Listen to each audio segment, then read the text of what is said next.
సమయం వృధా అవుతుంది. ఒక్క నిమిషం నేను చెప్పేది మిస్టర్ మీరు ప్రశ్నలు వినేసి ఉంటే ఒక్క నిమిషం నా మాట సో వినండి. జాన్ పాల్ గారు మీరు ఈ సమాధానాలు మీ విచక్షణ ప్రకారం చెప్పండి.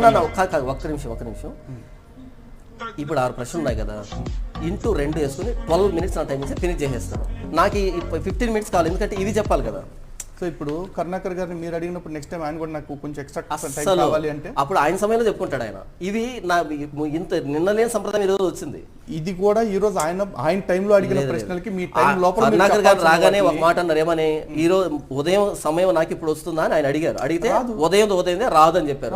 మరి ఉదయం క్వశ్చన్ ఎందుకు వస్తాయి ఇప్పుడు? ఉదయం క్వశ్చన్ ఎవరు చెప్పారు? దీని ముందు అడిగిన ప్రశ్నలే అది ఆయన అంటాడు. నాకు నెక్స్ట్ సెషన్ లో ఈ దానికి సమాధానం చెప్పలేదు ఆయన అడుగుతాడు. నేను మీకు ఏం మీరు ఎందుకు అడుగుతారు? నేను గమనించిన దానిలో ఒక్క సూచన చెప్పండి. చెప్పాను.